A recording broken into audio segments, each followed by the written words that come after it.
wanni hojjettan hundumaa jaalalaan raawwadhaa. Ergaa Phaawulos gara Qorontos isa calqabaa boqonnaa 16 lakkoofsa 13.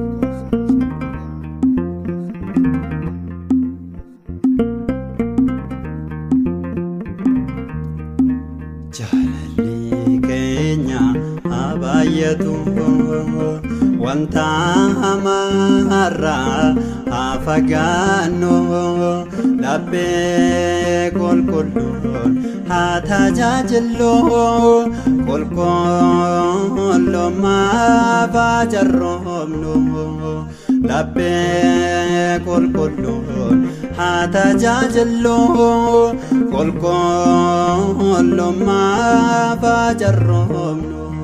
Jaalalli keenya habaayatu wanta hamaarraa haa fagaannu laphee qulqulluun haa tajaajillu qulqullummaaf haa jarroomnu laphee qulqulluun haa tajaajillu qulqullummaaf haa jarroomnu.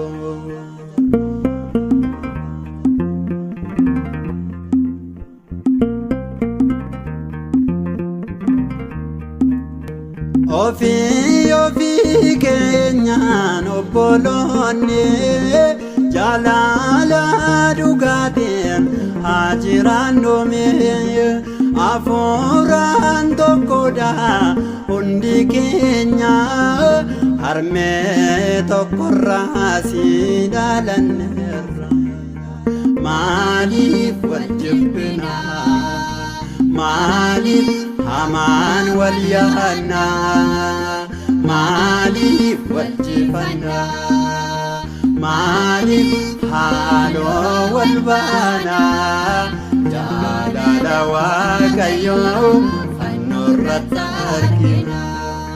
Jaalalli keenya habaayatu wanta hamaarraa haa fagaannu laphee qulqulluun haa tajaajillu qulqullummaaf haa jarroomnu laphee qulqulluun haa tajaajillu qulqullummaaf haa jarroomnu.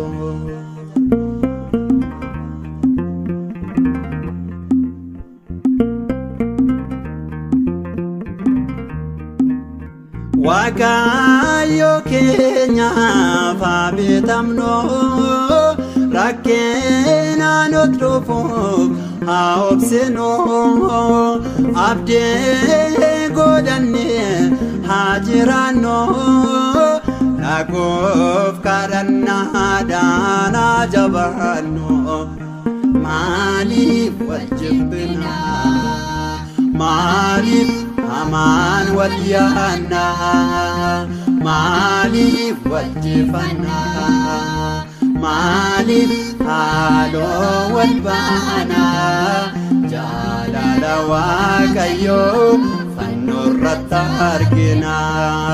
Jaalalli keenya habaayatu wanta hamaarraa haa fagaannu laphee qulqulluun haa tajaajillu qulqullummaaf haa jarroomnu laphee qulqulluun haa tajaajillu qulqullummaaf haa jarroomnu.